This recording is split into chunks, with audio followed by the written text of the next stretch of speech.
오늘 하나님의 말씀은 사도행전 1장 8절 제가 읽겠습니다. 읽습니다. 오직 성령이 너희에게 임하시면 너희가 권능을 받고 예루살렘과 온 유대와 사마리아와 땅끝까지 이르러 내 증인이 되리라 하시니라. 아멘.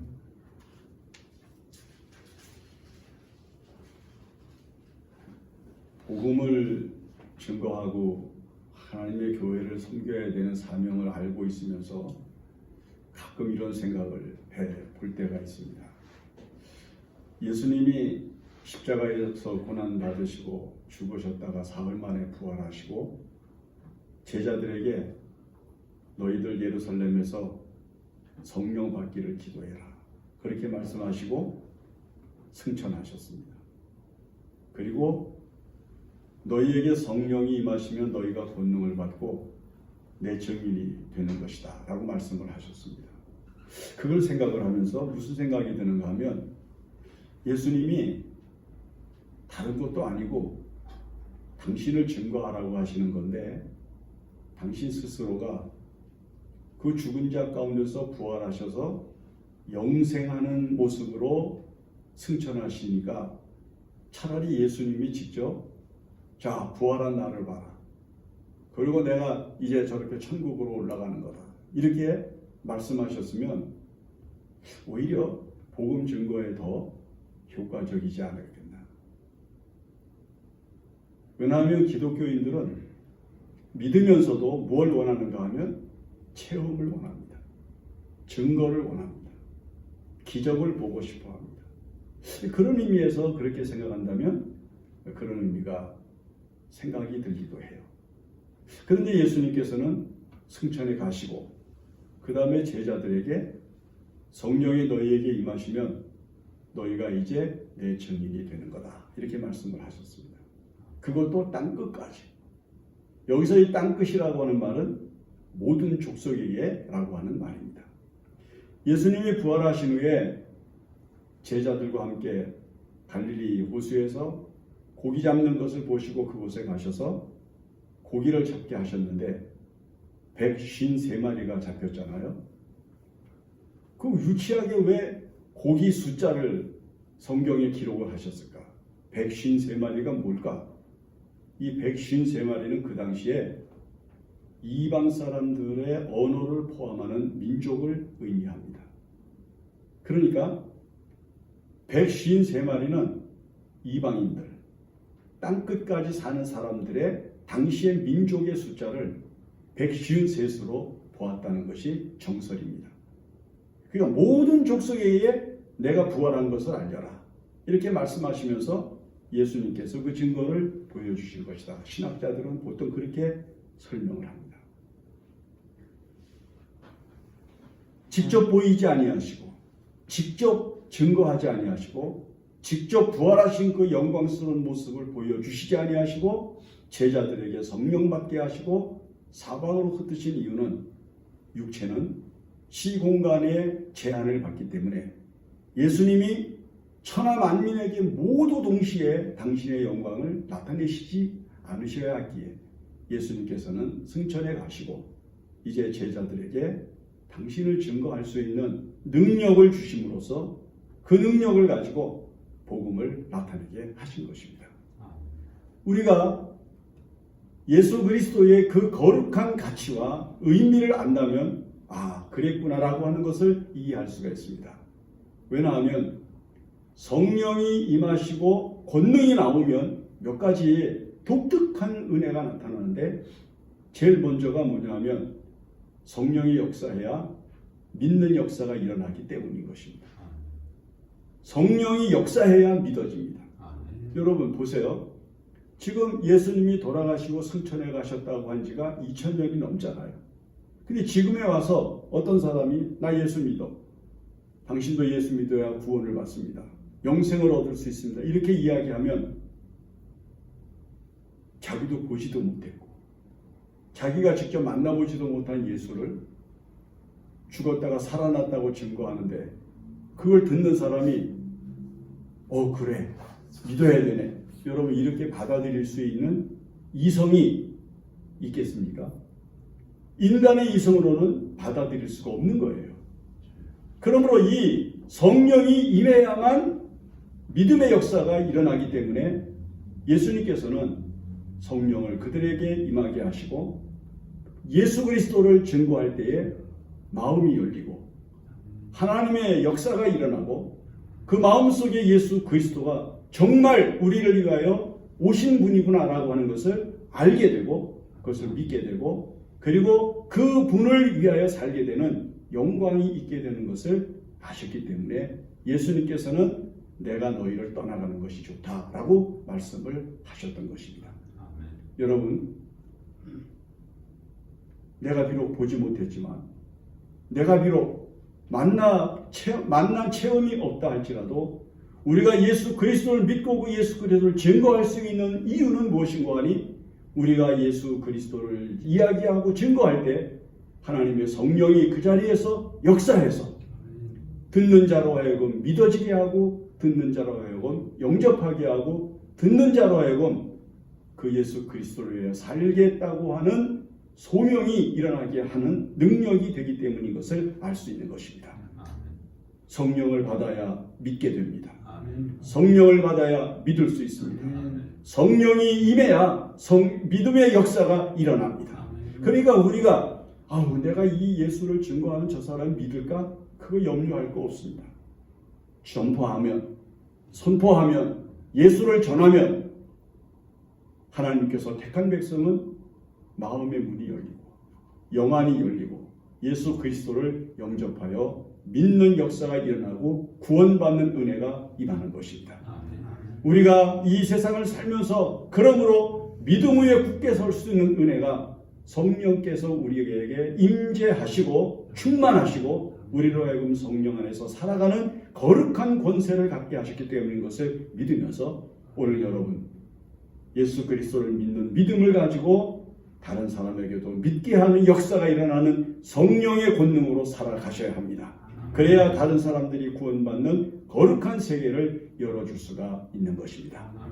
예수님께서 그러면 예수를 믿게 하려고 사방 곳곳으로 갈 때에 원수들이 많고 다른 종교를 믿는 사람들이 많고 핍박하는 사람들이 많고 그 부활을 오히려 왜곡하고 그 부활을 오히려 거짓이라고 말하려고 하는 사람들이 많고 때로는 생명의 위협을 느끼고 생활의 위협을 느껴야 하는 어려운 고난을 당하게 될 때 어떻게 하면 좋을까? 두려움이 있죠. 염려가 있죠. 근심이 있죠. 불편하죠. 이런 모든 것들을 감내할 수 있는 믿음의 증거를 증거하는 거룩한 힘으로 삼게 하시기 위해서 예수님께서 믿는 자들에게 무엇을 주시는가? 용기를 주신다는 거죠. 용기. 두려움이 없어지는 거예요. 핍박하는 자 앞에, 나를 고통스럽게 하는 자 앞에, 불신하면서 나에게 환난을 가하는 자 앞에. 그래서 여러분, 예수 그리스도를 믿는 사람들이 예수 그리스도를 믿는다는 이유 하나만으로 사자굴에 던져지고 동물들 앞에 먹잇감으로 던져졌을 때 두려워하지 아니하고 찬송을 부르면서 죽을 수가 있었던 것은 하나님께서 거룩한 성령으로 그들의 마음속에 용기를 주셔서 담대함을 주셔서 두려움이 없게 하신 것을 우리에게 가르쳐 주시기 위함이라는 것을 알 수가 있습니다. 자, 여러분, 그 증거가 제일 먼저 나타난 것이 뭐냐면 스데반이거든요. 자, 자기를 증오하고 자기를 죽이고자 하는 사람들의 아우성치는 소리 앞에서 조금도 두려워하지 아니하고 하늘을 우러러 하나님 저들의 죄를 사하여 주십시오 라고 말하면서 하나님 앞에 기도하는 가운데 돌을 맞으면서 죽어갈 수 있었던 그 평안함과 의지가 무엇입니까? 그 용기가 어디에서 오는 것입니까? 그 인간의 정신력에서 오는 게 아니거든요. 여러분, 인간의 정신력이 나는 두렵지 않아, 나는 무섭지 않아, 그런다고 해서 두려움과 무서움이 사라집니까? 그렇지 않아요.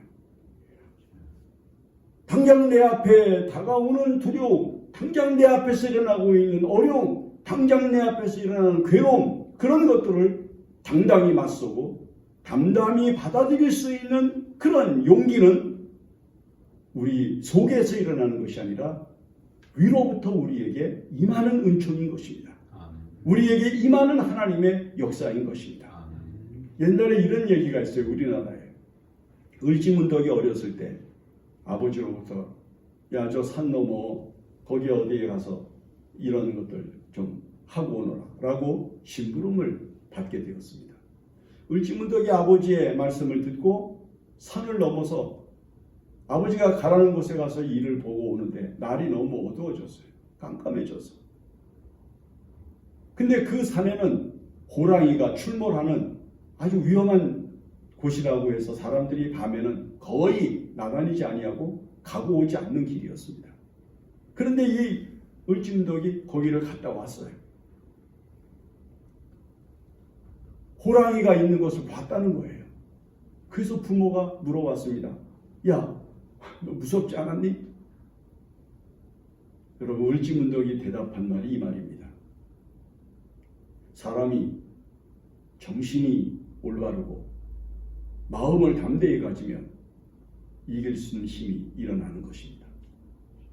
여러분, 세상 사람도 우리가 말하는 기독교적인 성령의 역사와 은혜를 입지 않고서도 정신력을 가지고도 세상을 이기고 자기 앞에 다가온 위험한 것들을 능히 대항을 하는데 하물며 이 세상에서 복음을 증거하고 그리스도의 거룩한 복음을 위하여 살아가는 성도들로 하여금 이 땅 위에서 두려움 없이 살게 하는 은혜를 하나님께서 주시지 않으면 여러분, 우리가 어떻게 이 세상을 살아가며 이 세상의 악한 것들과 불의한 것들과 두렵게 하는 것들과 우리를 염려하게 하는 것들과 맞부딪힐 수 있겠습니까?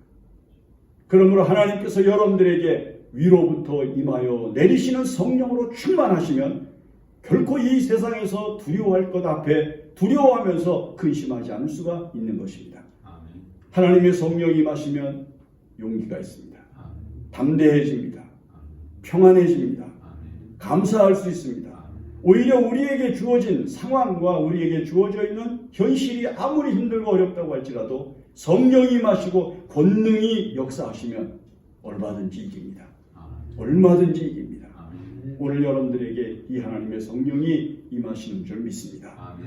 그 다음에 이 세상을 살아가는 데는 우리가 전혀 생각하지 못했고 상식으로 이해할 수 없는 많은 문제들과 많은 그런 가치관과 그리고 의지들이 다른 사람들을 만나게 됩니다. 여러분, 이런 사람들을 만나서 그들의 억지를 들어야 되고 그들의 무모함을 대항을 해야 되고 그들이 우리에게 요구하는 좀 무리한 것들을 우리가 받아들여야 되는데 여러분, 그때 하나님께서 우리들에게 그들을 이길 수 있고 그들을 피하여 갈 수 있는 은총을 어떻게 주실까요? 하나님께서 우리들에게 주시는 은혜가 어디에서 일어나는 것일까요? 여러분, 우리가 이 세상을 살아가면서 반드시 아는 것은 하나님께서 세상과 그리고 세상의 사람들을 대응할 수 있는 순간순간의 지혜, 순간순간 그들을 이길 수 있고 극복할 수 있고 그들을 넘어설 수 있는 지혜를 하나님께서 주셔서 바르게 판단하게 하시고 바르게 결단하게 하신다는 것을 알게 하시는 것입니다. 그 실수를 안 하는 거예요. 하나님의 성령의 지혜가 우리 가운데 임하면 여러분, 배우지 못했어도 터득하지 못했어도 경험하지 못했어도 얼마든지 세상이 필요로 하는 것과 세상을 구할 수 있는 것과 세상에 유익을 줄 수 있는 지혜로운 이야기를 할 수 있고 지혜를 베풀 수가 있게 되는 겁니다. 여러분, 요셉을 보세요. 17살에 그가 애굽의 노예로 생활을 시작을 하잖아요. 공부를 했습니까? 돈을 벌었겠습니까? 사람들과 교제를 해서 인맥이 많았겠습니까? 아무도 그에게는 도움이 되지 않았습니다. 당시 애굽은 이미 문명의 5대 발생지로 이미 그 세계가 찬란한 지식을 가지고 있었고 문명을 가지고 있었고 문화를 가지고 있었습니다. 그러나 그 세계에 가서 노예를 살면서 힘들게 어렵게 살아갔던 13년 동안 그의 나이가 30이 될 때까지 그는요, 자기 자신을 성장시키고 발전시키고 자라게 할 수 있는 아무것도 얻을 것이 없었습니다. 그런데 그가 애굽의 총리가 된 것이 어디에서 은혜가 나타났기 때문입니까? 자기가 가지고 있는 지식이 있었기 때문입니까? 자기가 가지고 있는 능력이 탁월했기 때문입니까? 아니에요. 그가 바로왕이 꾼 꿈을 해몽을 해주었을 때 바로왕이 뭐라고 자기 신하들에게 요셉을 칭찬합니까? 내가 보니 이와 같이 하나님의 신에 감동된 사람을 우리가 어찌 얻을 수가 있겠느냐. 이 사람에게는 하나님의 영이 감동하고 있다. 이 하나님의 영은 세상에서 얻은 것이 아니에요. 세상에서 배운 게 아니에요. 다른 사람이 누가 준 게 아니에요. 경험을 통해서 터득한, 요즘 말하면 스펙이 아니에요. 하나님께서 그에게 주신 지혜이기 때문인 것입니다. 하나님께서 그에게 지혜를 주시니까 애굽을 살리고 자기를 살리고 자기 가족을 살리는 놀라운 은총이 역사하게 됐던 것이죠. 오늘 여러분, 하나님 앞에 야고보 사도가 이렇게 우리들에게 권고하죠. 너희가 지혜가 부족하거든 후이수와 꾸짖지 아니하시는 하나님께 구해라. 그러면 지혜를 주신다. 성령의 은사 가운데 사도 바울은 지혜의 은사를 넣어서 이야기를 하잖아요. 여러분, 왜 우리가 어리석습니까? 왜 우리가 미련합니까? 왜 우리가 다른 사람 앞에서 지혜를 말하지 못합니까? 우리가 기도하지 않고 우리가 하나님의 지혜를 의지하지 않기 때문입니다. 만약 여러분들이 위로부터 주시는 하나님의 성령의 은사를 사모하고 하나님이 위로부터 여러분들에게 주신 은혜를 갈망하며 여러분들의 마음과 여러분들의 영혼에 하나님의 성령을 채우면 누구보다도 지혜로울 것입니다. 여러분들의 선택에 실수가 없을 것입니다. 여러분들이 결정하는 것에는 언제나 은혜가 나타날 것입니다. 여러분들이 가지고자 하는 모든 것에는 언제나 하나님의 은사가 이슬비같이 임하는 역사를 경험할 수 있게 될 것입니다. 성령이 너희에게 임하시면 말씀하신 주님의 소리 속에 무슨 말씀이 있습니까? 너희가 어디에 가서 사람을 만나거든 그들이 너에게 무엇을 묻거나 너희들에게 대응을 하려고 하면은 미리 무슨 말을 해야 좋을지 생각하지 말아라. 만약 너희가 가서 사람을 맞닥뜨려서 만약에 필요한 말이 있으면 하나님께서 그때 너희에게 주시리라. 그러니까 뭘 말해야 좋을지 어떻게 말해야 좋을지 이거 생각하면서 살지 말라는 거예요. 가서 당하면 하나님의 성령이 역사하시고 하나님의 은혜가 역사해서 능히 그들에게 설득할 수 있고 감동시킬 수 있는 말이 나오게 하신다는 주님의 말씀을 믿을 수가 있는 것입니다. 이게 어디에서 옵니까? 하나님의 은혜에서 오는 거예요. 하나님의 성령의 역사로 오는 거예요. 하나님께서 우리에게 주시는 은사인 거예요. 이 성령의 역사를 사모하셔야 됩니다. 이 은사를 받아야 됩니다. 그래야 말에 은혜가 있는 거예요. 자, 그 다음에 이제 예수를 증거하러 가는데 이게 복음 증거하고 예수를 믿으라고 이야기만 해서는 안 되거든요. 예수 믿으라고 그러면 믿어야 되겠다 이런 사람들이 없는 거예요. 뭘 봐야 되잖아요. 그래서 주님께서 제자들에게 권능을 주셨는데 이 권능의 또 한 가지가 뭐냐 하면 기적을 일으킬 수 있는 은혜를 일으킬 수 있는 능력을 말씀하는 거예요. 능력을 주신다는 거예요. 예수 그리스도의 이름으로 죄를 정죄할 수 있고 예수 그리스도의 이름으로 귀신을 내어 쫓을 수 있고 예수 그리스도의 이름으로 나병을 고칠 수 있고 예수 그리스도의 이름으로 병든 자를 고칠 수 있는 은사가 성령의 능력과 은혜 안에서 우리에게 나타납니다. 여러분, 요즘 왜 이런 것들이 안 일어나고 왜 요즘 교회에서 이런 것들을 볼 수가 없을까요?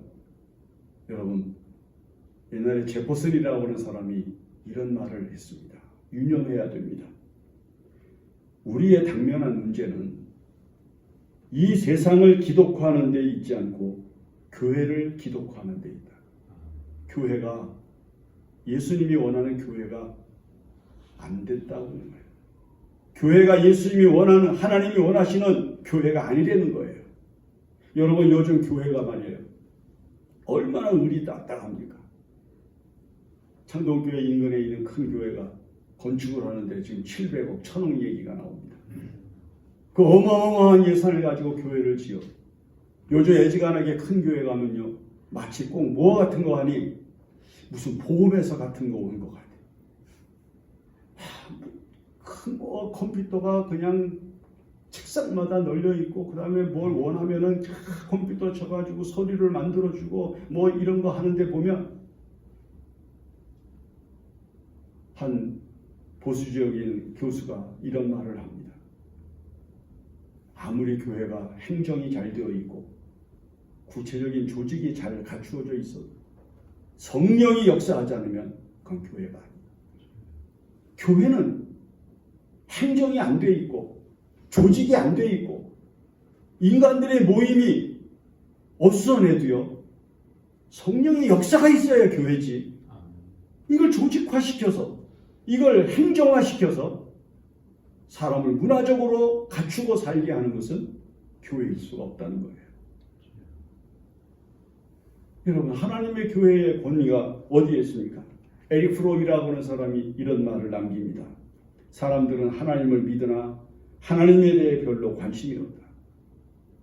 즉, 사람들은 종교적인 문제나 영적인 문제에 관해서는 별로 영접하지 않는다.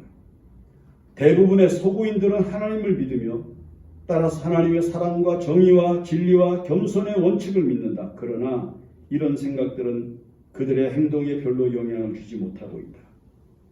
우리들 대다수는 더 편한 육체적 안락과 안정과 위신에 대한 욕망의 동기를 주고 있다. 이렇게 이야기를 해요.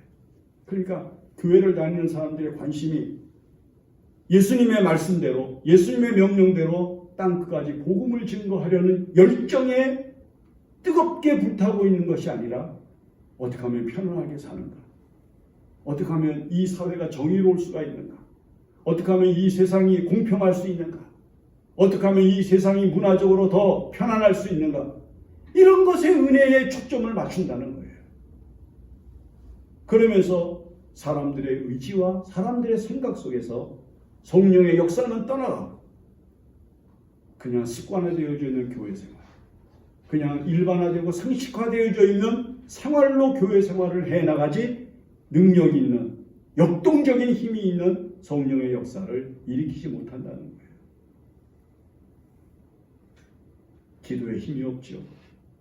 찬송에 능력이 있습니까? 없죠. 하나님의 말씀에 확신과 믿음을 가지고 충만한 능력으로 살아갑니까? 안 그래요. 교회를 섬기는 일, 봉사하는 거 대충대충해요. 그저 자기 할 수 있는 만큼만 하고 그것이 선신이라고 생각을 하는 인본주의가 오늘날 모든 그리스도인들의 마음속에 가득합니다. 뭐가 없는가요? 예수 그리스도의 이름으로 사는 것, 예수 그리스도의 이름으로 나타내는 것, 예수 그리스도의 이름으로 보여주는 것, 이게 없어진 거예요. 여러분, 하나님의 교회가 돈을 보여줘서 뭐합니까? 큰 건물을 보여주는 게 무슨 의미가 있습니까? 좋은 장비들을 갖추고 있는 것이 무슨 큰 의미를 줍니까? 하나님의 교회가 세상을 향하여 보여주는 것은 이런 세상의 문화와 문명이 가득 차 있는 공간이 아니라 예수 그리스도에 의하여 일어나는 일들, 예수 그리스도 때문에 일어나는 일들, 예수 그리스도로 말미암아 일어나는 일들을 보여주는 것이 교회의 능력이며 힘이라고 하는 사실을 주목해야 합니다. 이것은 무엇으로 가능한가? 성령의 능력으로 이루어지는 것이라는 거예요. 그래서 성령을 받으라는 거예요. 예수님께서 왜 성령을 받으라고 그렇게 말씀하시고, 너희가 그 위험한 곳, 너희들의 생명을 찾는 사람들이 있는 세계, 너희를 죽이려고 하는 그 예루살렘으로 가서 거기서 기도하라고 예수님이 말씀하셨을까요? 거기서 성령을 받아야 그 세계가 예수 때문에 일어나는 일들을 눈으로 보고 믿을 수 있는 시작이기 때문인 것이었습니다. 오늘 거룩한 성령 강림 주일에 하나님께서 다시 한번 이 땅에 있는 모든 교회들과 교회를 출입하는 모든 그리스도인들에게 뜨거운 성령의 역사를 부어주셔서 하나님의 교회를 새롭게 하는 시작이 되어야만 하는 것입니다. 기도합니다. 고마우신 하나님, 오늘 성령 강림주일 거룩한 교회가 탄생한 날입니다. 이날에 우리가 교회를 다시 한번 살피게 하여 주시고 이 교회에 깊이 뿌리박고 있는 인본주의, 배금주의 사상이 무너지게 하여 주시고 신본주의 사상, 오직 예수 그리스도로만 사는 믿음의 생활이 회복되게 하여 주시옵소서. 하나님 아버지, 믿게 하여 주시옵소서. 용감하게 하여 주시옵소서. 지혜롭게 하여 주시옵소서. 예수의 이름으로 기적이 일어나는 거룩한 교회가 회복되게 하여 주시옵소서. 그리하여 땅끝까지 복음을 증거해서 승리하는 교회들이 되게 하여 주시옵소서. 예수님의 이름으로 기도합니다. 아멘.